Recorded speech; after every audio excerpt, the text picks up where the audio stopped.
listening to General Intellect Unit. This time we are picking up part 2 of our discussion of the 5th act of Kentucky Route Zero. This is the end of the series. If you didn't catch the first couple of episodes in the series, I'd recommend pausing this one, going back to the start and starting from there. As always, thanks for listening and we hope you enjoy the show.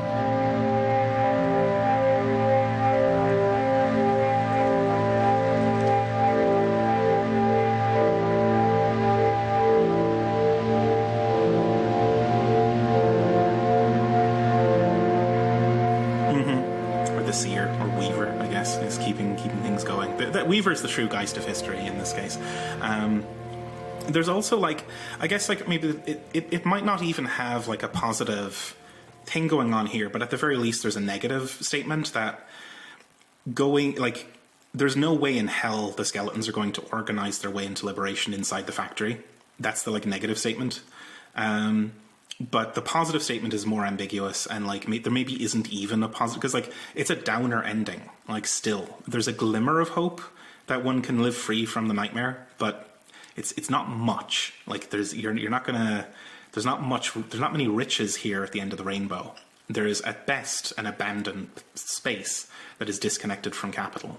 Well, I think maybe I said this in the green room or something, but it's like decelerationism instead of accelerationism, right? It's not the forces of production become so developed at the general intellect. There's no, with all due respect to the name of the show your show, right? there's no creating a kind of masturbatory fantasy off these 4 pages in the Grundrisse, which my biases always show through when I have these conversations, but that shit does drive me absolutely fucking nuts. This feels like a little bit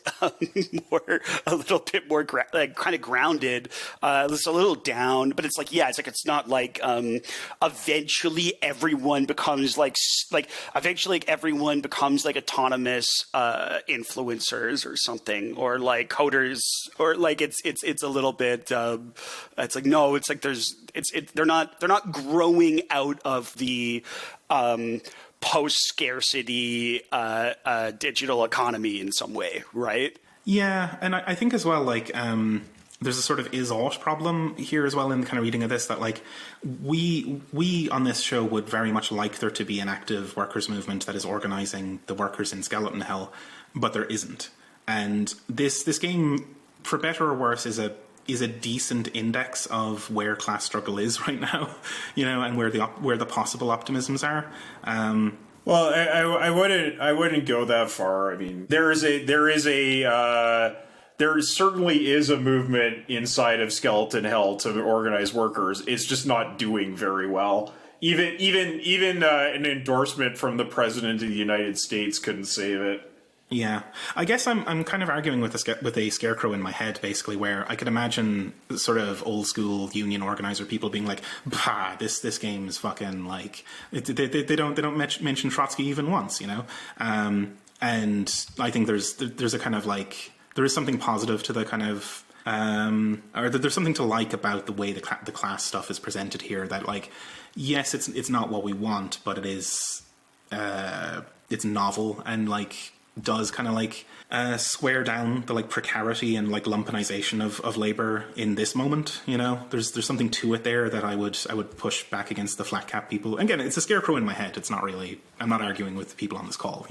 Yeah. Well, I mean, Bob, you could probably speak to this because you've been there as well. But what this really sort of paints for me as an image of utopia is basically the Kootenays in the early 2000s, the back to the land hippies who didn't go back to the city and become yuppies, but just lived out there in poverty and kind of have garlic and music festivals and stuff. That's kind of the vibe I get from this community. Yeah, I could see. I mean, there's definitely numerous allusions, I think, to that.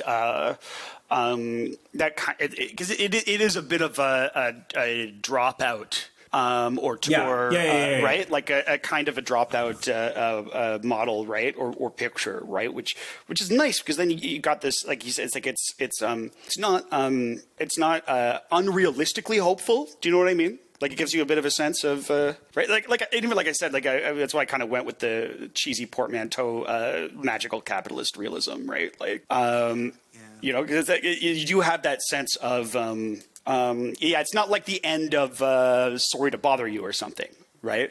No, not at all. And I guess I was just saying that because it's like this place that they're building, I feel like I've lived there. Like I've been there and I've lived there and I know what it's like. Because these are the kind of spaces that I grew up in, you know, in the interior of British Columbia. Yeah. I guess maybe one more sort of thing that I kind of appreciate about this, that it's because like there's definitely that kind of like hippie edge to this that is, you know, it's not exactly the kind of path to liberation we definitely want, but there's something here in putting it front and center that in order for these people to be free, the bosses have to actually be gone. Yes. And that's not the like social democratic like union reform sort of path to socialism where the bosses hang around and you just like transform their state slowly. The bosses are fucking gone in this ending. And that I appreciate as a statement. And even if these people are not on a firm footing to build a viable society after that, at least it's saying that, like, no, our lives were fucking incompatible with that shit. And they had to go. And that's once that dark fucking rain cloud is gone, there is a glimmering, tiny possibility of liberation. But their presence is the thing that absolutely fucking kills any of that potentiality. So they're not doing a Hilferding here, you know. They're not doing a Kautsky. Well, Well, I'd say it's extremely telling that there are no roads in or out of the community, right? Like it is cut off from, which is kind of, I almost had this thing, you know, almost made me thinking about, and my apologies to either you or your listeners if I'm misjudging my room here, but it's like my friends who are like really into crypto, right? No. Like, I don't know what to say, man. But like, you know, but I think you'll find that our listeners are not fans of crypto. No, they fucking hate that shit. My guess is no, but I never know. Like I was talking to a seminar on Zoom. I can tell you after the show, like where like I definitely accidentally misjudged the room and immediately realized it. It wasn't about crypto. It was about something else related to the Canadian environmental movement. It was a good line, but it was about the right room. But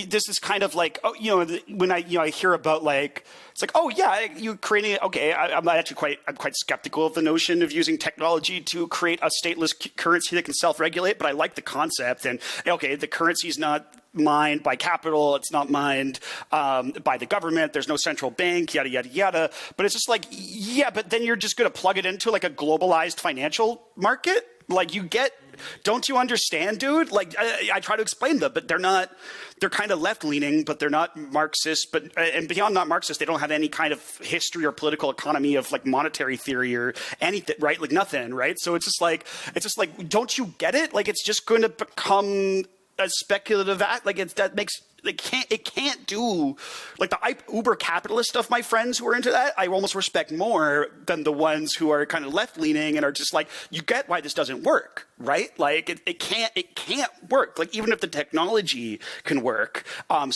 separate from, right? Even if the technology could work in a community with no roads, let's say, you've got a highway leading directly to J.P. Morgan or whichever, right? So it's completely irrelevant in this particular iteration. And to me, like this felt a little bit like that with. You know. I think there's another. Yeah, I mean, I think there's another way to read this, which is that it's working in the literary tradition of utopia, which is frequently like, oh, it's an island apart from the rest of the world, where this ideal society could exist, and that's it's basically an island in the middle of a forest, is the only place where Ayn Rand's beautiful vision flowered under the sea. Yeah. Well, I mean, it's not realistic, but I guess the thing is, the danger in these kinds of concepts is trying to make it a reality. Going and moving to the Kootenays and saying that's going to be utopia, even though there's highways running into it. But just the general isolation of that mountainous area is enough to create utopia. That kind of thinking is dangerous. But just kind of using this as a sort of thought experiment about what if we just had 1 fucking second or 1 inch of our lives that wasn't run by capital, right? That kind of thought experiment I could at least respect, even if I recognize it's not realistic. And it's a beautiful experiment, and it makes for a really beautiful art in this case, right? You almost feel it feels more quiet, comfortably quiet in this act, in this town, right, than any place I can imagine living in the old meat world, at the moment. Totally. And I do sometimes definitely wonder, what if the boot was taken off our neck even for a fucking moment? That'd be lovely. We kind of get a little bit that as we move past this checkpoint thing where they do a little flash to black and the text comes up, we saved what we could. And when we flash back in, time has moved on a small bit. There's more ghosts walking around. The gang is moving some of the furniture into the house. I think some of the ghosts encounters give us more of this backstory on how the company closed the power company closed the plant and withdrew from the town, taking most of the residents with them and leaving these stragglers behind. We also get the bit from Clyde about that separation from the web of the world, right? Because there's no roads running here. And there's an option then for him to say that that this other person, Cass, who's not around anymore, insisted on having no roads to protect the neighbours explicitly, that they wanted to maintain this isolation from. I mean, yeah, you can read it pretty clearly as being isolation from the economy and from capital. Yeah, because there was that discussion in Pueblo de Nada interstitial about the feral nature of the neighbors. Right, that they were once, their species was once wild, they were domesticated, and then they became something else in a wild that had moved through the process of domestication. And so it's kind of if you put the roads in, then the neighbors are going to become domesticated again. They won't be feral. Mm-hmm. And feralness is standing in here for the possibility of communism. The possibility of life after domestication, right? That a wildness could return after we've been subsumed, right? After total subsumption, we could actually go to feralness. And as we were saying, as unrealistic as this might sound to us who are obsessed with political economy and left strategizing and stuff like that. I mean, this isn't a model for organizing, but as a thought experiment, it puts down some of the core things that are required for a post-capitalist life. And that the bosses have to actually be gone. The germ seed for this would probably need to gain distance from capitalism to start to germinate. This town is a germ seed of a post-capitalist world.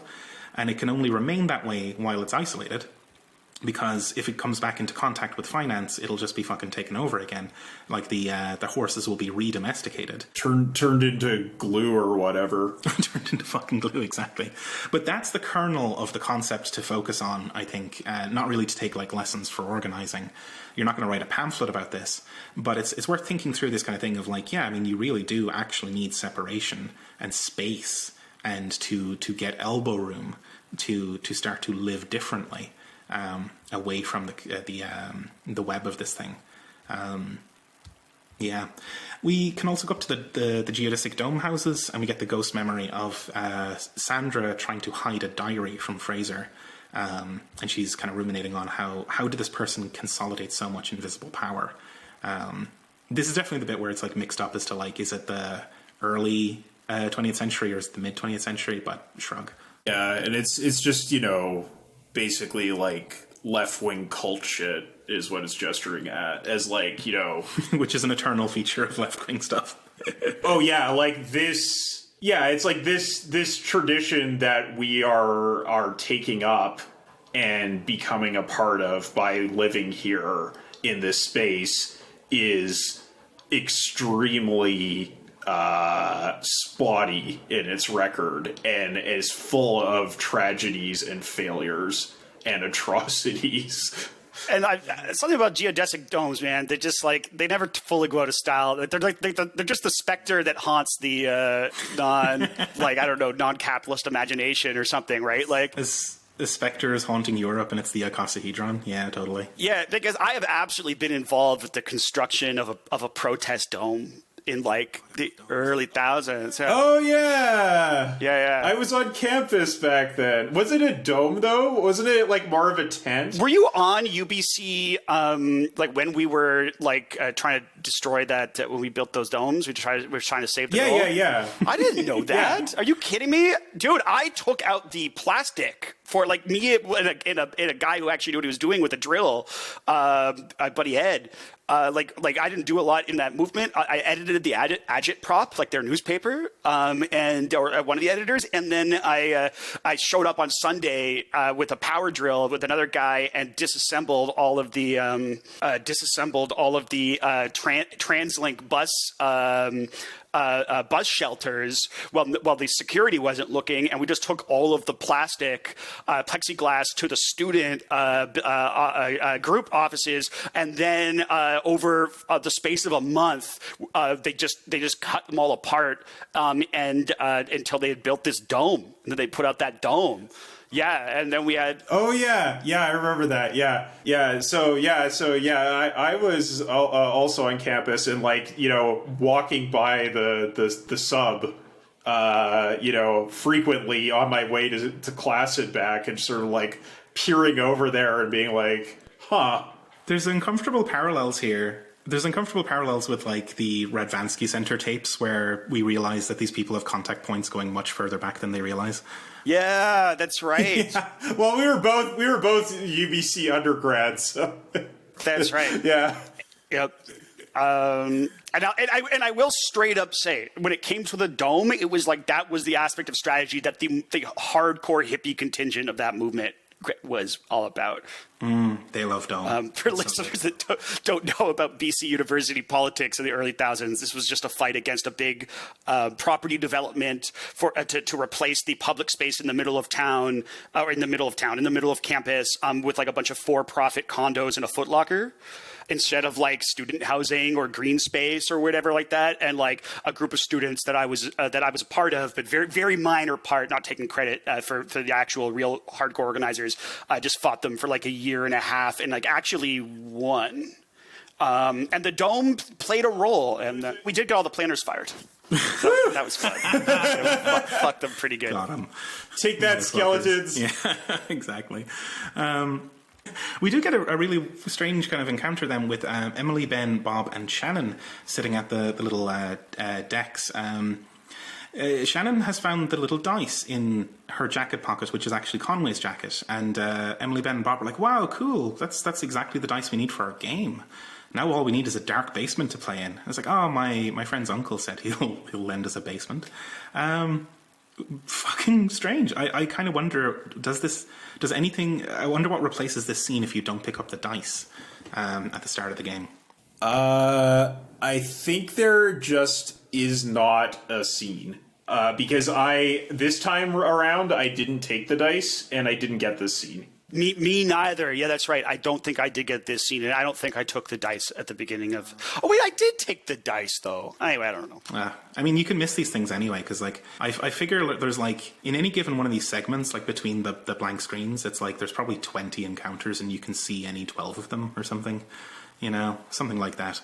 I hadn't noticed that Shannon was wearing Conway's jacket later, but, yeah, it's a nice transition, Does he give it to her when he gives her the truck? I think it's when they board the boat, because when... Oh, yeah, right. I think it's because they have to have his jacket off so they can show that he's got a skeleton arm now. and he's only wearing a right. shirt with his sleeves rolled up for all of Act 4. And I think when you see Shannon on the prow of the boat immediately, like at the beginning, she's wearing that jacket. But I mean, I just didn't notice. I mean, because it'd been 3 fucking years between episodes, like I just didn't notice that it was a change of costume. What else have we got? Ron is chatting with Clara. She's kind of going on about like where she'll go off to. I mean, I think she can stay or she can kind of go off on her tour. Ron is kind of going on about how one of the horses was a bookworm, so he'd leave out books in the barn for them. There's a lot of character building for the neighbours that we never actually get to meet them, but like they're very characterful horses that everyone's very much in love with. Yeah, and Ron's relationship with them in particular is very funny.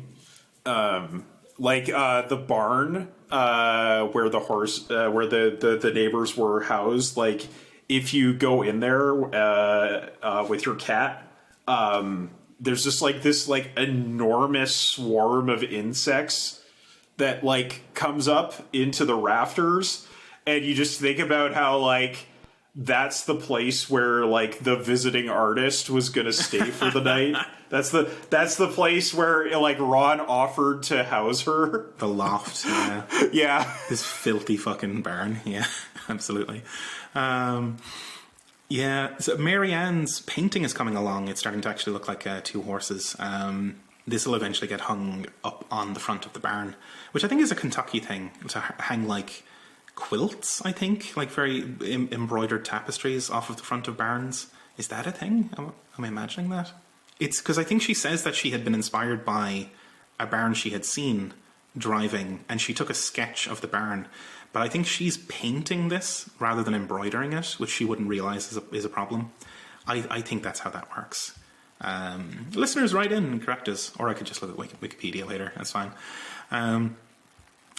We find Nikki over by the ditch where the ghost of the out-of-towner was, and we notice that there is actually a flower bed there, and she's still doing her thing of carrying the flame for the out-of-towner, and she does remark that to herself, of course, well, maybe to the cat, that if they'd only let him finish the ditch, this place would be dry as a bone.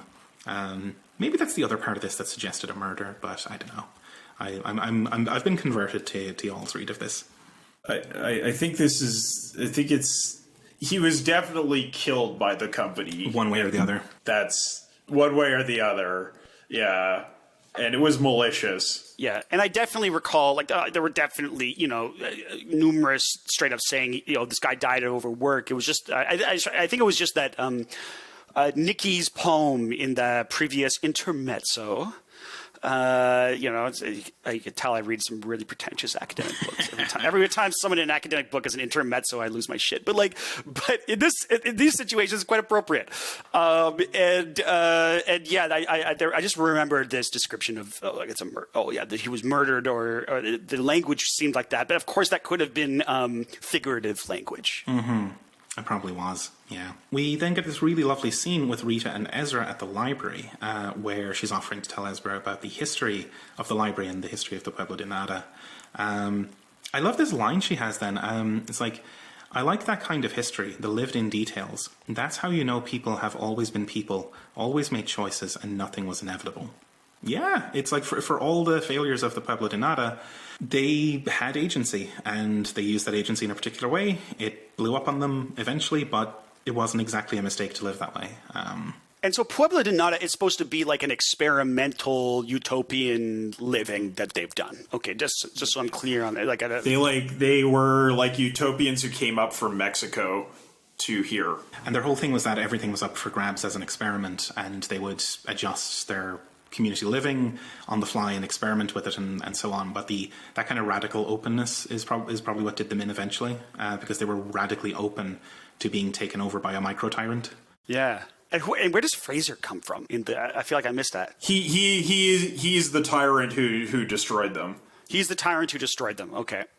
He's the one his experiments had a scorched earth quality to them, which is how. And they never explain where he comes from or who he worked for or anything like that. He's just kind of he's just a member of the community. He's just a psycho, and in fairness, like an archetypal member of those types of communities, right? Like that's yes, exactly. And organizing groups and right, like there's always a Fraser.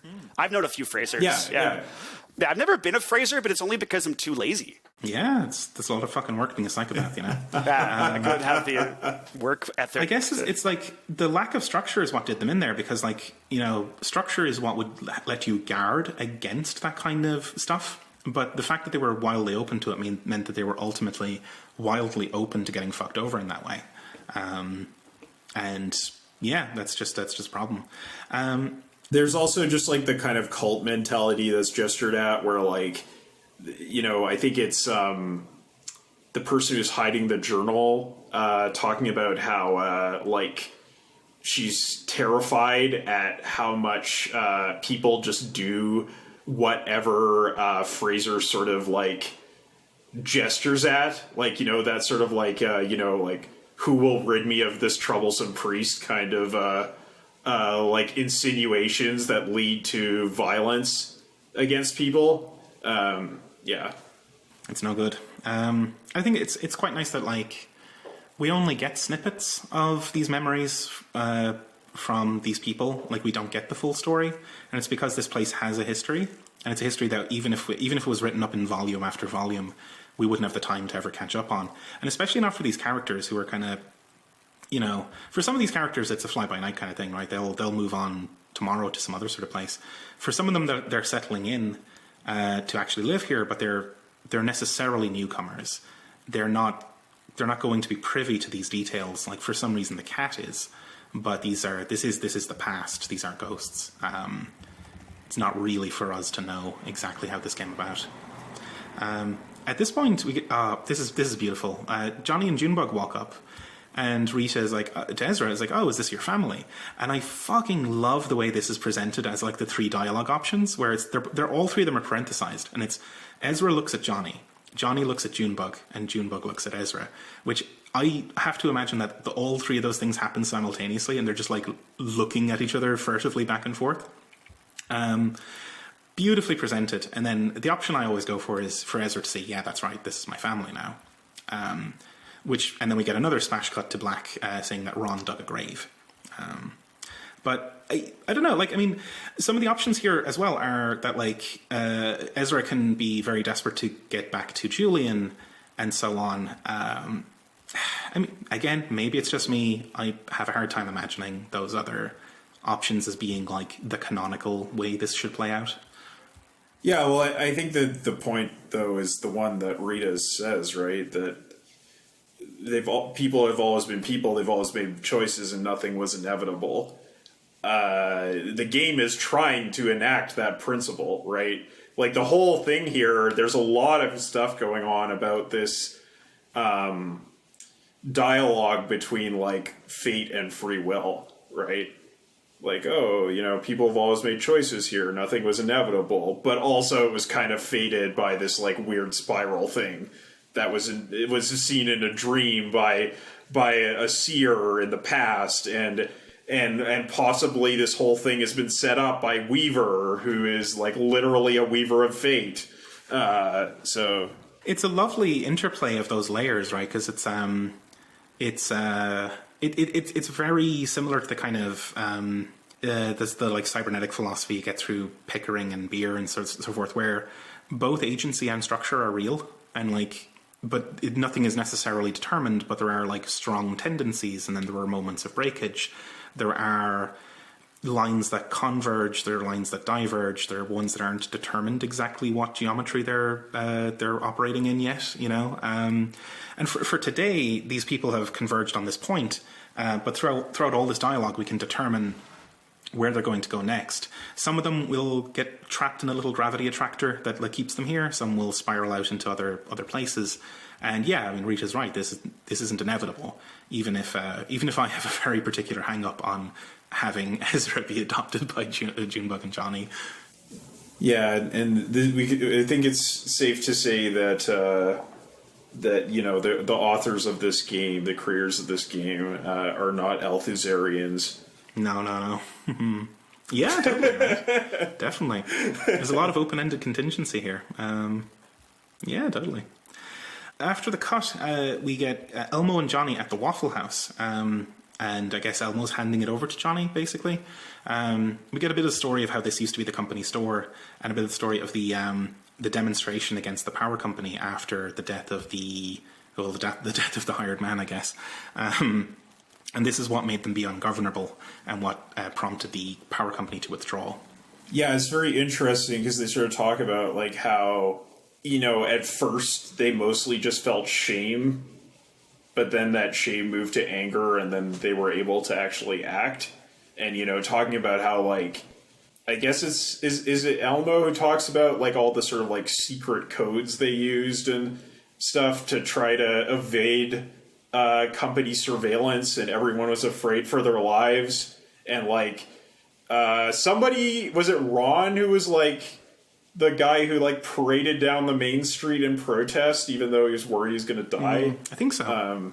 And that also reminds me kind of, I mean, I guess we've already talked about it too, but just like, and it has me rethinking now, like kind of the Bureau of Reclaimed Spaces is kind of clicking for me too. It's like there is also this theme, right, of that we've already talked about of the need to like reclaim these spaces after the company moves out or they kicked out the bosses, or like the Waffle House is a reclaimed space, and we see that over and over again through even living in those people living along the Echo or whatever, right? Mm-hmm. They're reclaiming it, doing something that makes them happy or that they think has value, or some sort of personal use value.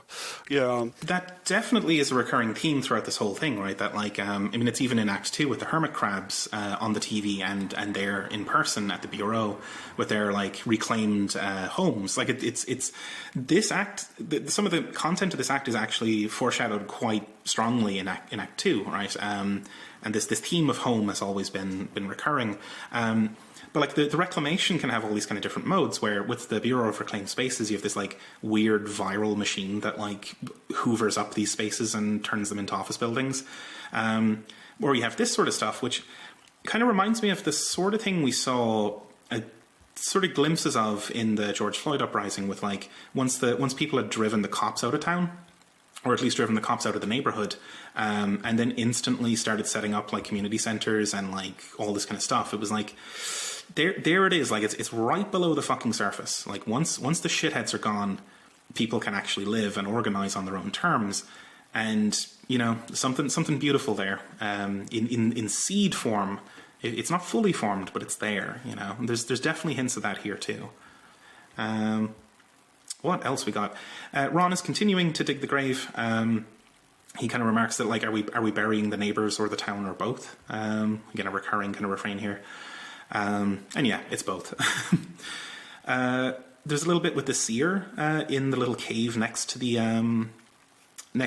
spiral, where it's flooding again, and she's in the cave waiting for it to drown her. They haven't yet found their way to the safe place. She wonders if the diver has made it there. I wonder if the diver is actually the pile of bones at the campfire. That's possible. Oh yeah, that would make a lot of sense. Which would also make a lot of sense with the way that Death of the Hired Man ends. Mm-hmm. Yeah.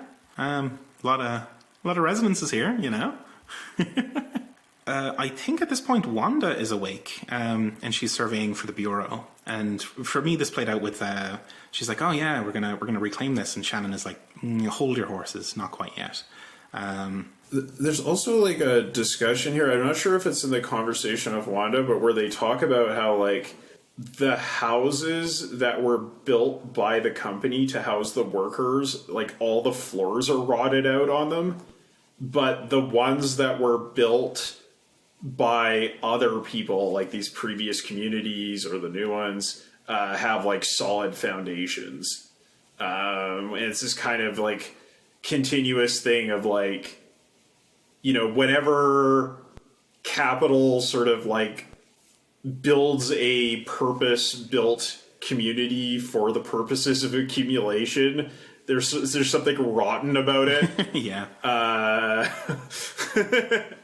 Yeah. Well, and I was thinking it works. It works both figuratively and literally.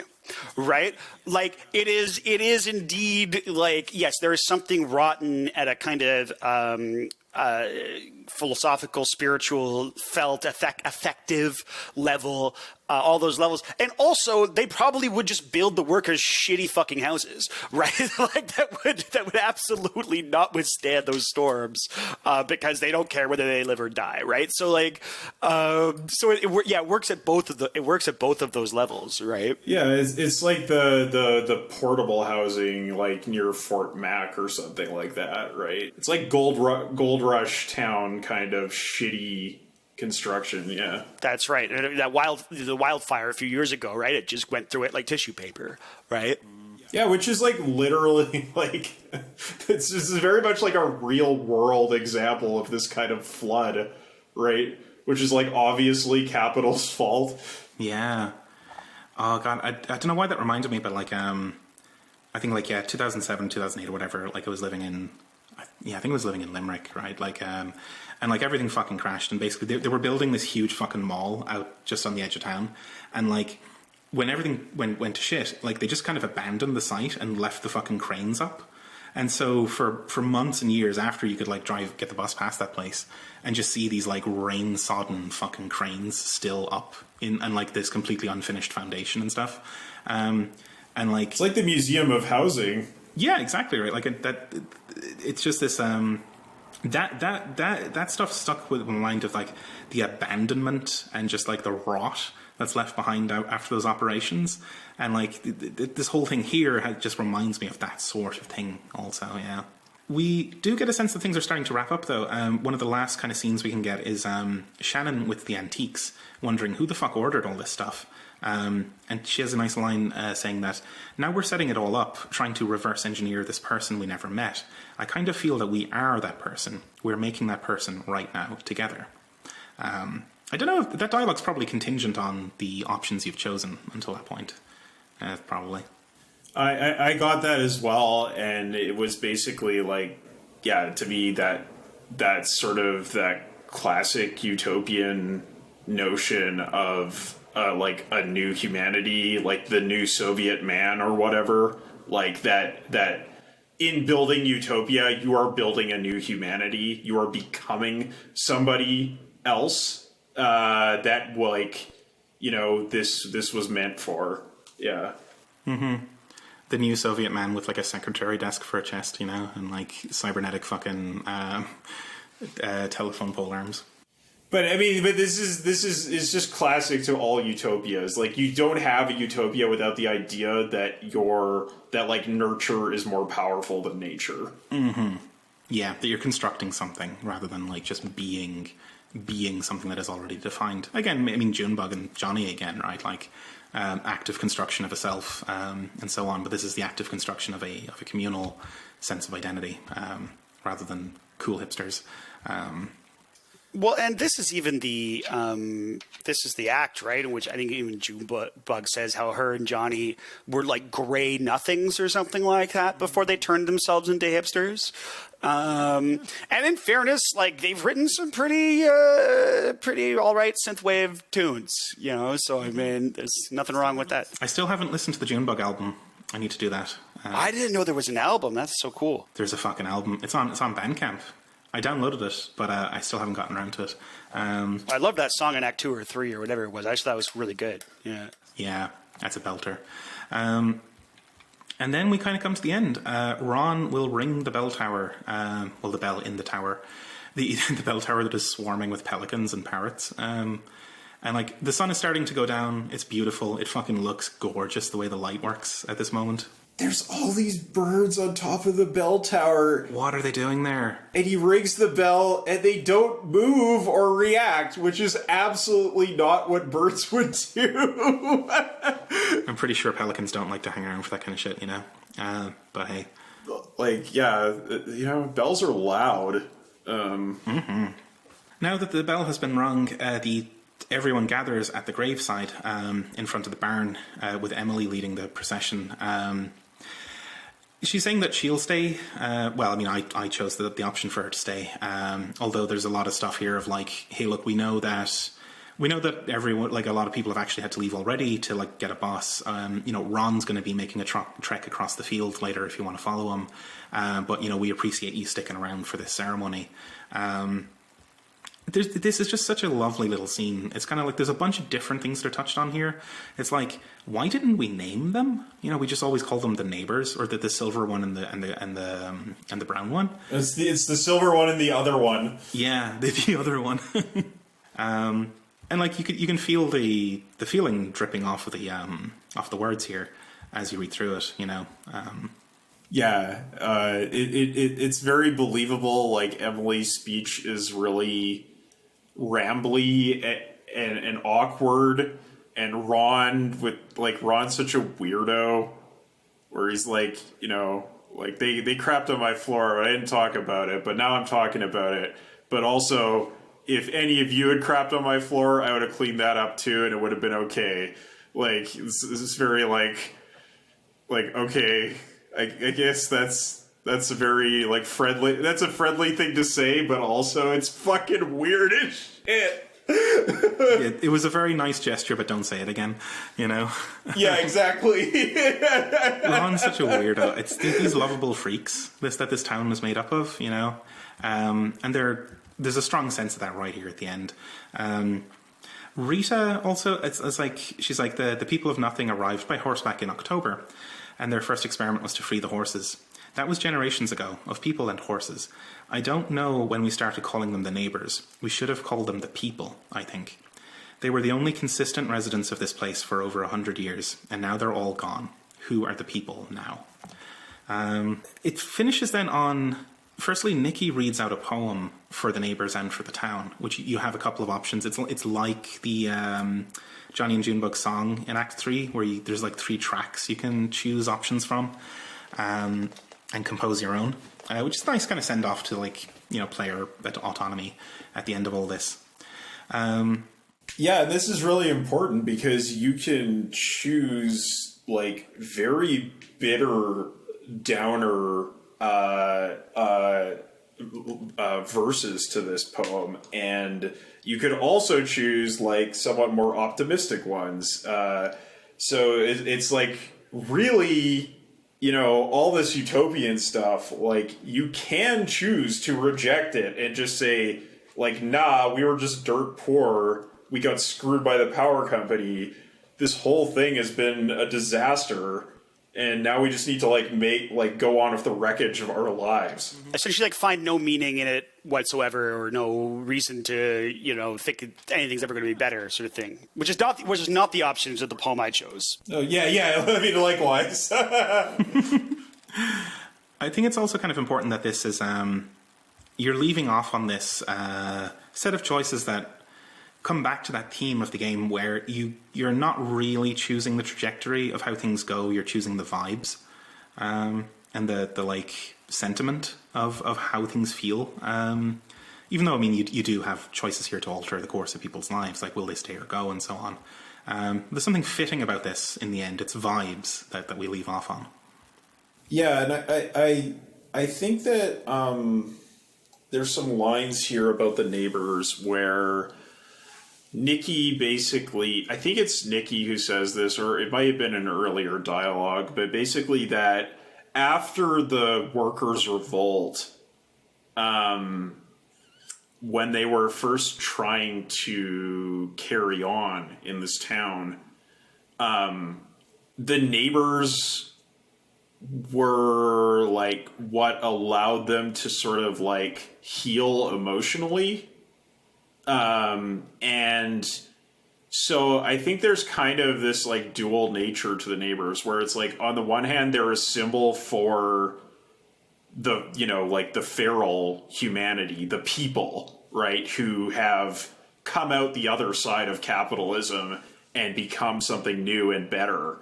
But they're also kind of a symbol for the relationship with nature, that like there is something nurturing about nature that like can help heal all of the damage that has been done by capitalism. Yeah. they're a healing catalyst. And Ron is quite right that like this is the end of that community with them gone. That like the horses were holding everything together. And whether a new community springs up here is immaterial to Ron, because it's just like that's just the end of his home, and he's going to have to move on. We then get a smash cut to black with the sentence on screen saying, "We buried the horses." And we come back and Emily launches into a really beautiful rendition of a song called "I'm Going That Way." I've heard of a land of joy and peace and wonderful life. A beautiful place of mansions fair and skies so bright, where all who believe the Savior dear forever shall stay. And having been saved by grace divine, I'm going that way. I'm going that way. I'm going that way. Yes, dear, the Savior I adore is with me each day. I'm clinging to Him and never to stray. Just singing praises all day long. I'm going that way. Well, glorious news I tell and sing as onward I go. For those who are still astray in sin, my Savior may know. I want them to sing that praise above some beautiful day. For glory to Him who died for me, I'm going that way. I know I shall meet Him at the gate when trials are past. I know I shall meet Him face to face in glory at last. Oh, I believe that when we meet, well done, He'll say. While trusting the soul redeeming love, I'm going that way. I'm going that way. I'm going that way. Yes, dear, the Savior I adore is with me each day. I'm clinging to Him and never to stray. Just singing praises all day long. I'm going that way. This is just absolutely fucking spectacular because, like the ghost chorus that comes in like slowly as she's singing and then becomes like very hard to not notice. And then just more and fucking more of them all standing around with the community. Like the community is vastly outnumbered by ghosts.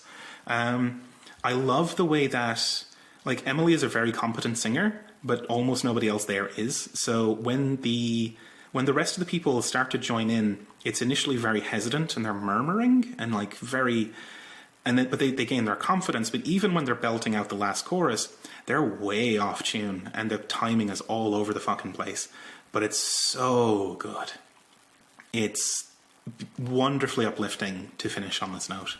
Yeah, I mean, I don't think I've like cried in a long time because I've just been sort of an emotional husk because of the pandemic. But I was absolutely just sobbing after watching this. Both times. But yeah, the second time it's so powerful. Like just the way that like her body language goes with the music is really incredible too, and it communicates so much.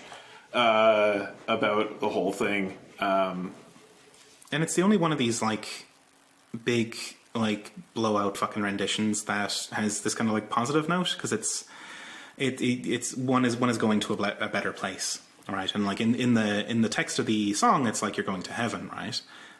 Or you're going on to the promised land. But for the people here who are going to remain there, it's like Weaver's promise to Shannon has come true, right? That like this is a better place that she is going to, and it's in that kind of, I guess, like socialist tradition, it's like an earthly heaven, right? That's the the history of socialism has this like unmistakably like Christian eschatological vein running all throughout it, and that's here too, you know.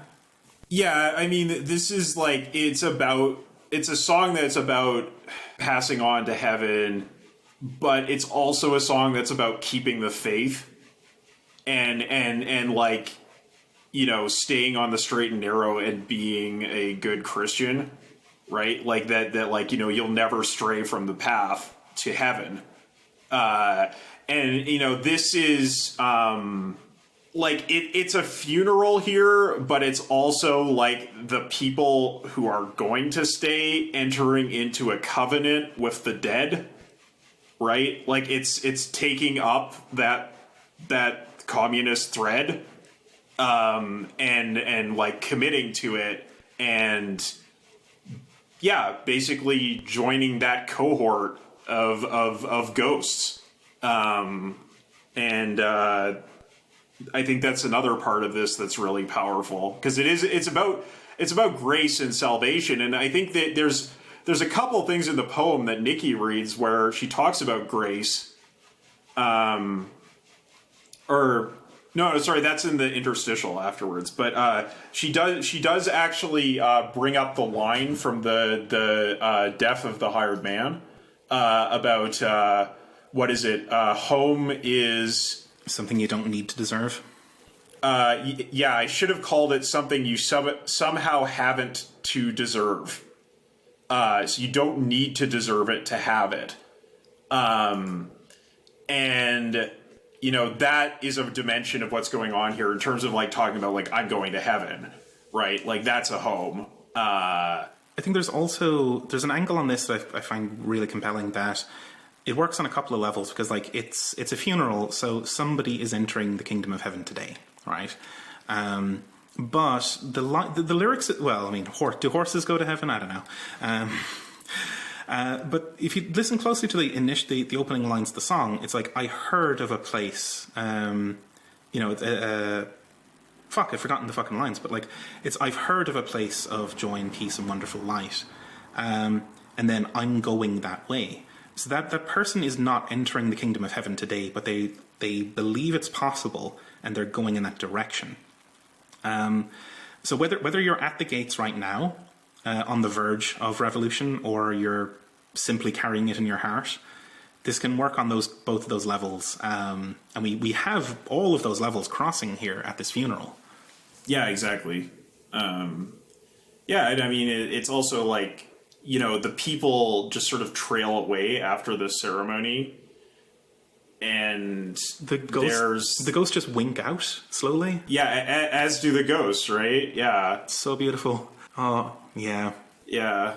It's really powerful as well. And the way there's that like slight pause before people start to kind of like shuffle around and walk away, you know, and like obviously Johnny and Junebug are there, and they're like whirring mechanical noises are going when they start to walk, but it's dead silent other than that.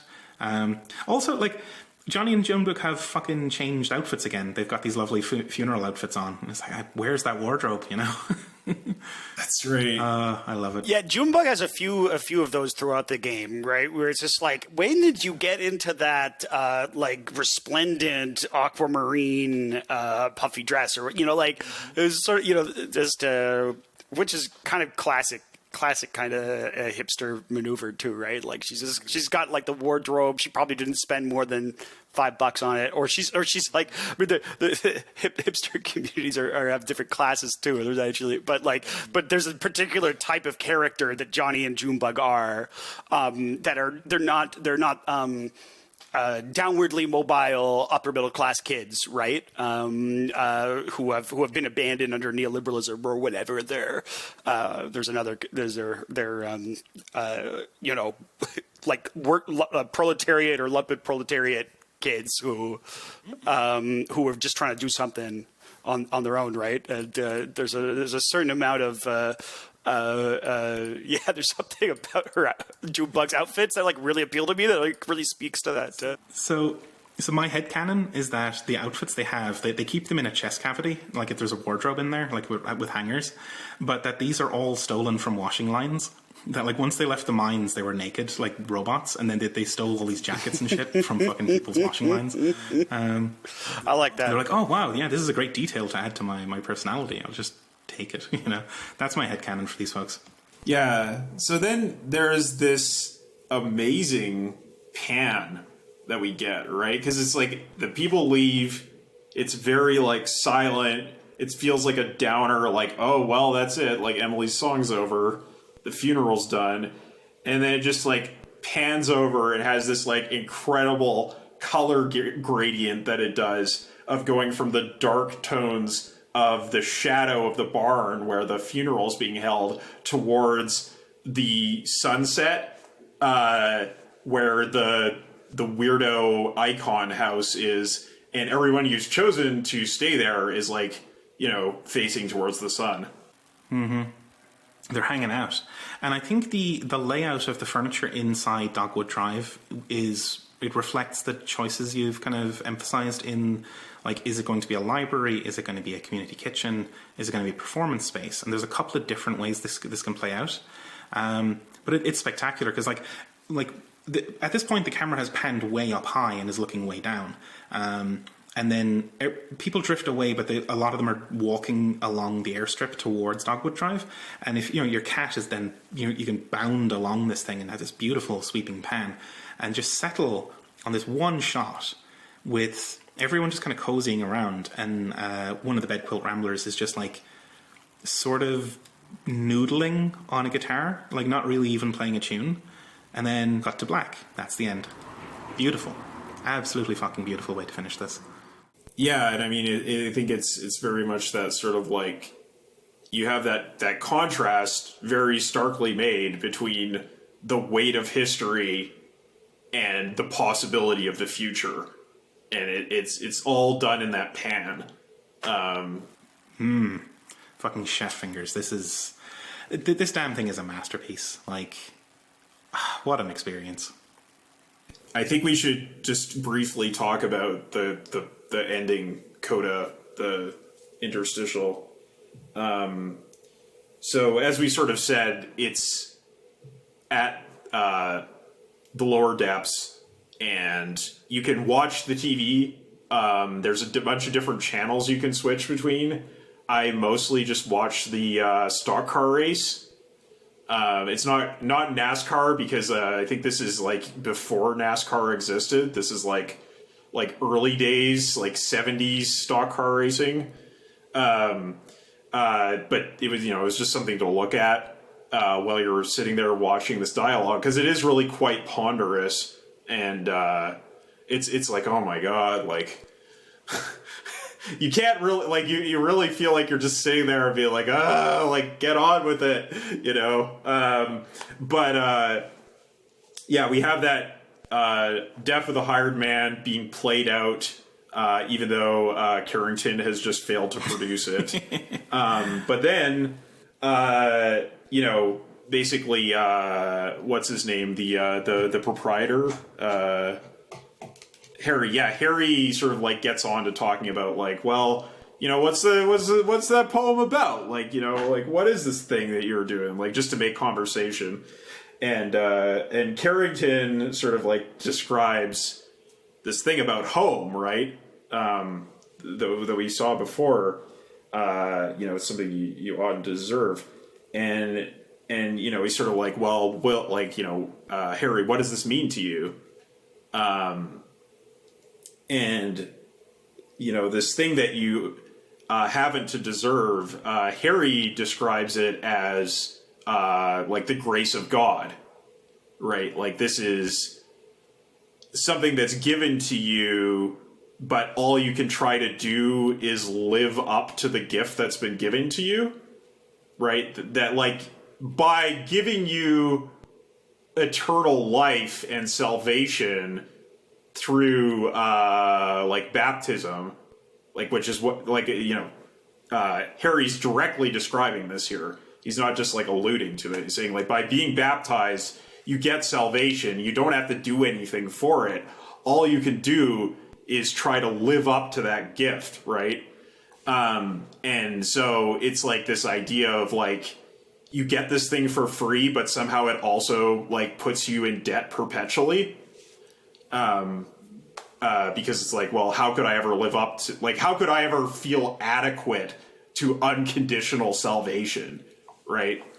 And then Carrington gives his interpretation of the line, and he says, like, well, it's basically, it's not a reality, but it is a moral claim that we need to make real in this world. So he basically takes like the socialist line about what this means, about what home would be. Home is a moral ideal that we try to create so that there is a place for everyone that they don't need to have deserved. And then Emily, who has just been sitting there watching TV the whole time, and like has been completely silent, like you don't even know she's in the scene because you can't see any of the characters. She speaks up and she's like, "Oh no, that's a grave." The place that's always there, like you don't have it to deserve it, is a grave because everyone is guaranteed a place where they're going to die. And so those are sort of the three interpretations of the poem that the game puts forward. And it's sort of, similar in a way to the different ways you can read the last act or the ways that you can read Conway's story, right? That, he's the hired man who dies. But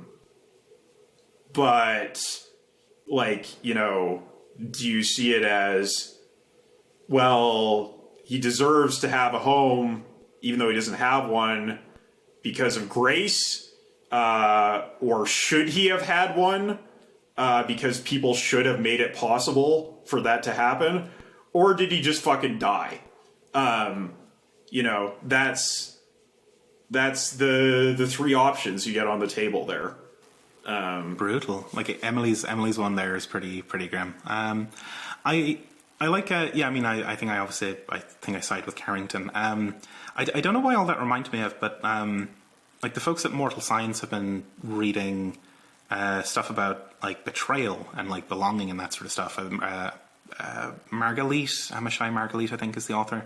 But a lot of that sort of stuff focused on, like, you look at the French Revolution and it's like liberty, equality, fraternity sort of stuff, and like fraternity meaning belonging, or like one that has a sense of having a place in the world, which I think Marguerite then takes to be like a kind of moral kitsch sort of thing. Like it's like what the word neighbor means in Christianity, which like doesn't really mean anything, right?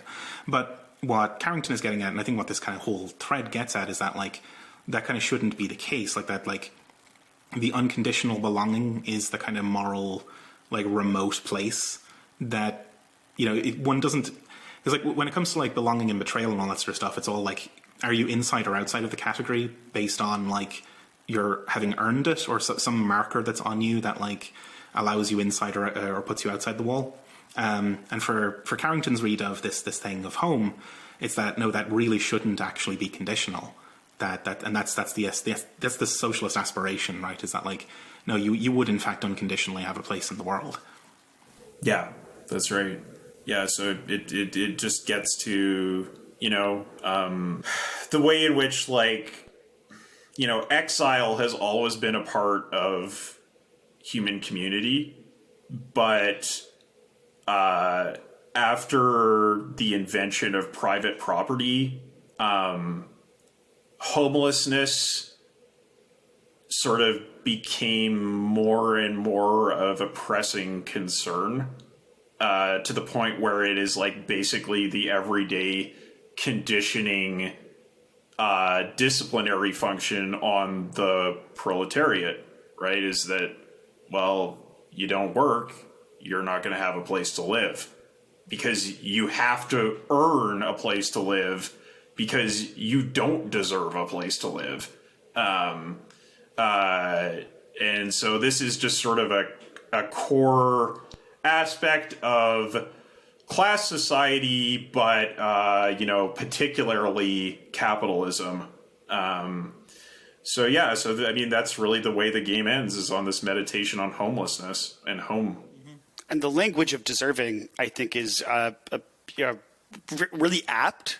To have picked that poem and to bring out that line, right? Because like the political economy of capitalism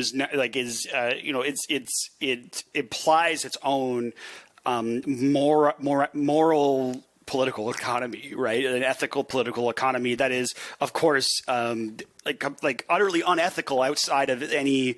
Right, like outside of from an outside perspective, like looking in, I mean, it's just utterly barbaric, right? But I mean, like, there's a reason why homelessness is treated with such, not just like the policing of it is not just cruel, but it's cruel from the perspective of a kind of moral, a perceived moral superiority of the pig system, right?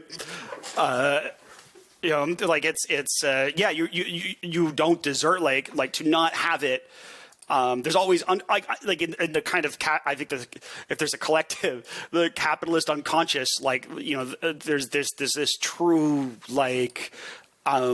disdain that a lot of capitalist people and various state and organic intellectual elites that do their dirty work really just almost subconsciously feel for people that that don't deserve a home, right, or whatever it happens to be, right? And so to break free from that and to point that out, right, as a kind of utopian endpoint is, I think, really powerful and apt.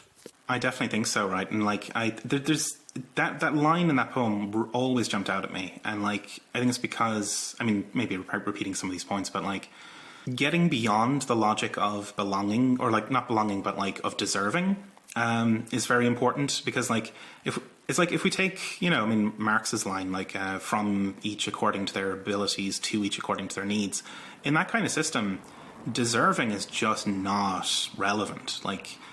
The accounting of the moral accounting of weighing up the scales one way or the other of what one has contributed, what one's going to take away, right? Just should become just irrelevant. It's no, you get home, you get the means of life unconditionally. That's the communist horizon, right? This is a really good way of rephrasing and restating it, that we're fighting for things that we shouldn't have to deserve. Yeah, exactly. I mean, I think this is, really the thing with Conway, too, is that he latches on to that idea of the moral necessity of work. Of debt. You have to repay the debts. Or of labor. Yeah, you gotta pay your debts, that's what people say. Yeah, so he clearly internalizes it as a moral failing that he ended up in that debt for that, without even really connected the dots of how how did you get in that debt, man? Just look at that step by step. And so I think maybe going back to what we said earlier in the episode, right? That or I think maybe Kyle said, it's just how could Conway have existed in this town with these other people that really feel unfettered from that internalized self-hatred, almost. Yeah, absolutely. Yeah, I think, if Conway had a moral failing, from a virtue ethics perspective, his ethical failing is that he is a coward. He accepts the dominant ideology because he can't face himself. And he just follows that all the way to the grave.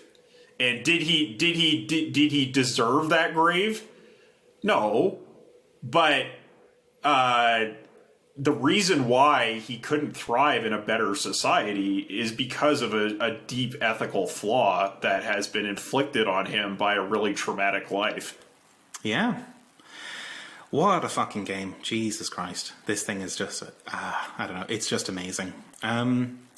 Do we have any wrap-up thoughts aside from those? I hope they make some. I hope they do something else. That's really it. I mean, I don't have any profound philosophical thoughts, but I was just like, man, what are they doing? Like, this is really remarkable on so many different aesthetic, philosophical, ethical, and conceptual. Like, there's just so much going on that I just hope that they do something, else. I mean, even if it was very difficult to score headshots with the controls, but like other than that, I thought just 10 otherwise it would be a 10 out of 10. Yeah, the dead zones on the controller are a bit off, you know? Yeah, there's you get the Game Pro super excited face for this game. Yeah, can we get like a game? I want to get a Game Genie little thing and just plug it in, and then you just end up in a kind of maybe like an Owenite utopia of some kind, or There we go. like it's just you can play the whole game in 30 seconds. Yeah. I kind of hope people do some data mining on this, actually. I wonder if there's any hidden cut content and stuff, you know? Maybe that's a weekend project. This is a speedrun Utopia percent. Tool-assisted speedrun of Kentucky Route Zero. Yeah, I mean, I think, like, one thing I would say about this game, just to sort of close it out, is that I appreciate this is something that is, artisan crafted, but is commodified in such a way that it's available to pretty much anyone who has a computer. Like, it's very different from what you typically get out of the arts and crafts movement, which is like, oh, here's this, craftsperson who, like, this master craftsperson who, like, built this, like, I don't know, like, these craftspeople built this Bentley by hand, with the finest leather taken from the finest farms in England, and it costs like $2 billion to buy, but hey, it's a really like meaningful expression of human ingenuity. Like, this doesn't feel exclusionary in the way that artisanal stuff pretty much always is. No, for sure. They got the finest artisanal shaders, handcrafted fucking particle effects. Yeah. Now, that being said, they are about to auction off the NFT. Oh, right. Sorry. Yeah, we had to impose scarcity on it. They're just they're built on the finest GPUs. Yeah. Just and Elon Musk is bidding 10 million Dogecoin. Get the true version of Kentucky Route Zero. Yeah. High def, ultra high def thing. I don't think it is. Just the idea of like this.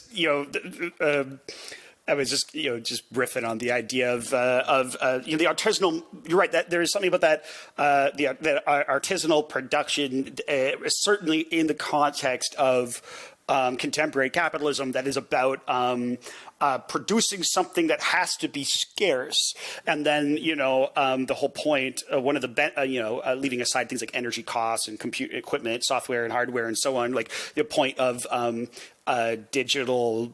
One of the benefits of digital media is the idea of easy reproduction and accessibility, right? And it really is the need to, as we saw, when we originally talked, first time I think I came on the show talking about Srnicek, right? Where it really has to be the part of the platform revolution was capitalism, trying to force re-whittle that square peg into a round hole. Like how do we make this stuff scarce somehow, or how do we make it so that we can commodify it, right? So that like the Lawrence Lessig vision of the future doesn't happen or whatever, right?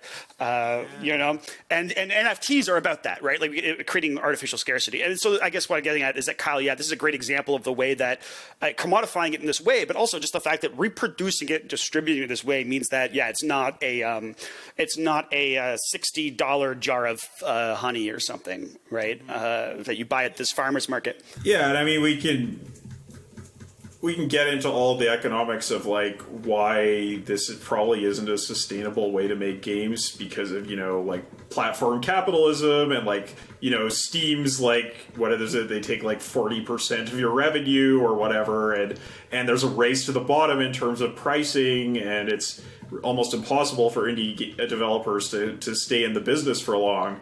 But nevertheless, I just appreciate that this is a thing that can be shared among a lot of people. Even if it isn't doing a lot for Cardboard Computer to stay healthy and wealthy into their old age. Maybe the production itself is a little bit utopian. That, right? Like it points. Points to. I feel like there are certain types of art like this that point the direction towards what might be possible. Like, wouldn't it be lovely to wouldn't it be lovely to have a system that incentivized people to make these sorts of things out of passion and get them into as many people's hands as possible? Yeah, and like I mean, they took ages to fucking do it, and like that was definitely the right move, right? Because they took the time to do it right, and they were obviously very dedicated to the craft of doing it right. I don't get the impression they made a lot of money on this initially.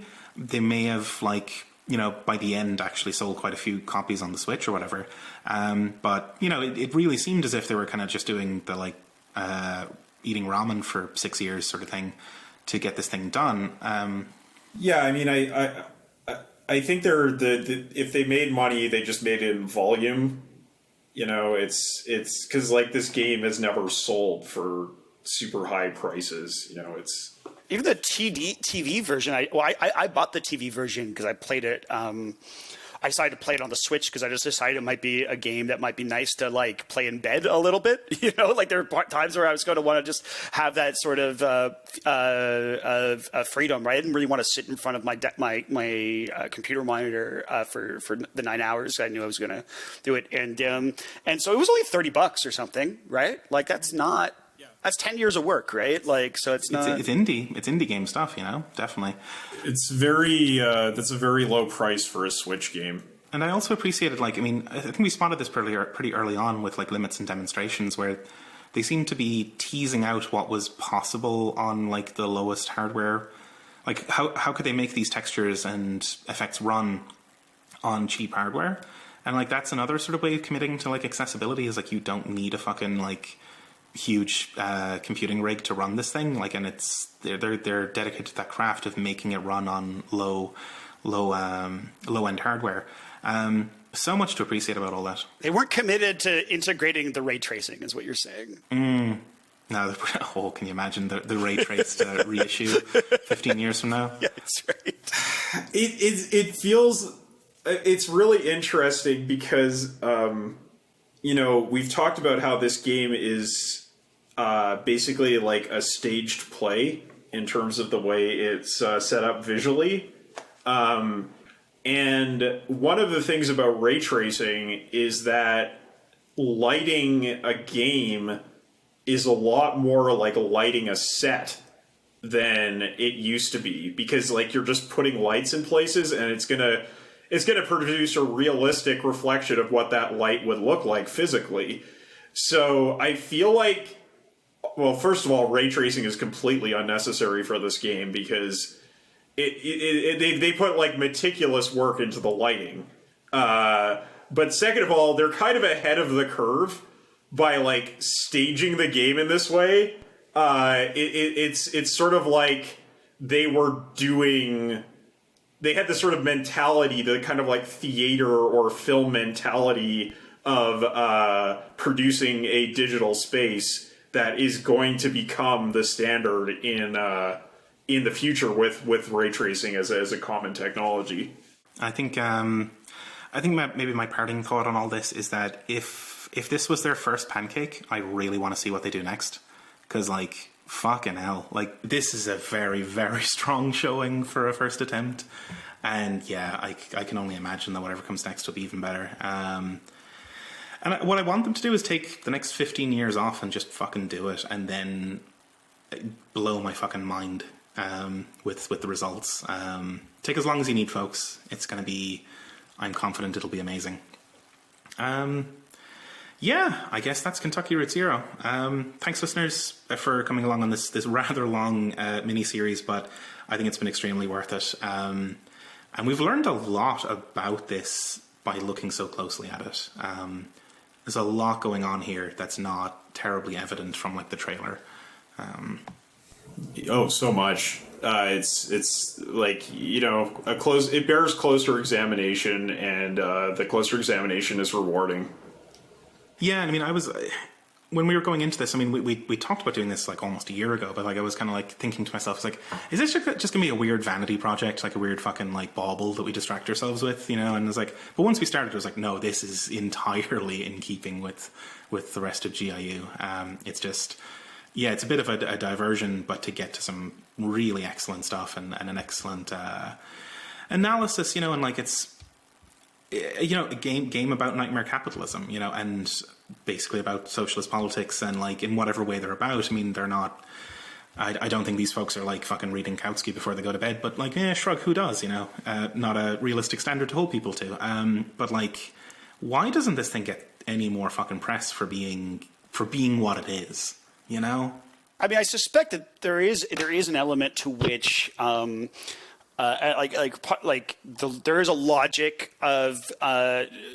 there is a logic of commodified publicity, that the way they made this game, and in particular the timing of releases, does not fit with.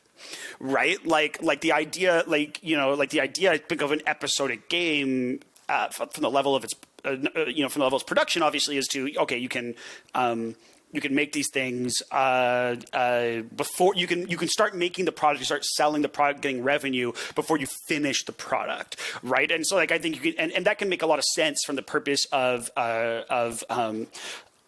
making the logic from the perspective of commodity production, like the Hitman reboot, like that was the idea, right? Which by the way, I love the Hitman reboot, but like, but that's the idea, I think. But the other aspect of it is that you can try to keep hype going, right? And for that to work, you have to know when the next one's going to come, and you have to be able to intervene at various points with publicity, like with a publicity strategy that is going to keep the hype cycle going, and actually amplify it from act to act, let's say, or from. This was not designed with that in mind, right? This is a small indie, very arty, philosophically rich, at sometimes challenging game. In terms of just, you know, like it's not a Skinner box of constant gratification. You have to dig into it like a piece of literature, and some of them came out every 2 years, right? So it's like that's not an easy game to. I mean, I'm almost amazed that it is as well known and loved as it is, and I'm happy they got to the point they were able to release them all, and then release them all at once in a final package. Is just really remarkable. Like, that's why I mean, it's like it's a little bit utopian, right? Like, not every developer could do this, but it gives you a sign of what you could do, right? If you maybe lived on Dogwood Drive. I would say almost nobody could do this, you know. I guess also, like, it kind of hides its light under a bushel a little bit, because it wasn't evident from Act 1 that it would finish with the echo of a like workers' uprising. You know, like there's a lot of the theming develops gradually, and by the time you've noticed it, it's gathered steam after quite a while, and is hitting you very hard by that point. But it's not there in the trailer. It's not really there it's not obvious in Act 1, right? Like it's you have to get a good bit into it, and maybe just the initial framing for like press and stuff was just like, oh yeah, I mean, hey, cool, look, weird looking fucking flat art thing, rather than it getting the kind of recognition for the content that it ends up having.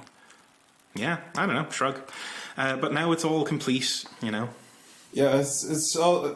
Yeah, I think it's also just a thing that's difficult to even communicate in the typical game press. So, like, you can have like essays about it on Polygon or Vice Games or podcasts about it, all that kind of stuff. But to hit a bigger audience, it's like it's kind of like you've been alluding to, Bob, like the sort of Consumer Reports style reporting on this game would not yield very much. Like, well, it had a stable frame rate, cool use of flat shading, the kinesthetics of the game were a little bit lacking here and there, like not enough variety. I could use some skill trees, like characters literally stand still for minutes at a time, There's no multiplayer, all the kinds of things you would talk about in a typical game review. Like this, it's not illuminating of why this game is good. Yeah, although I will say, in defense of the press, I'm on Metacritic right now, and every episode and especially the final package has relatively rave review numbers, but the user reviews are significantly lower. Because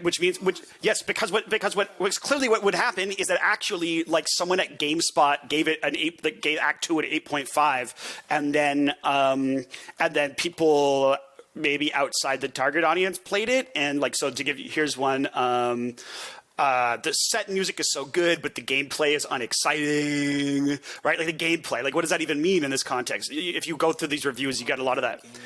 But to be clear, what it is it's a combination of people giving it like 1, 2, 3, and 4, and then a bunch of other people giving it 9 and 10, and it's always averaging at around a 6, right? Not to get into this weird this fetishization of Metacritic number type stuff, but I'm just saying that sometimes Metacritic's like tea leaves. You can read a lot into them.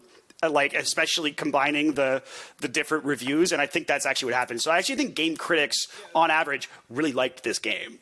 No, that's absolutely true, and I'm not saying that they didn't, or that they didn't try to communicate what they liked about it. I think it's the format that those outlets work in that like doesn't have the vocabulary or the grammar to really articulate what is good about this. Yeah.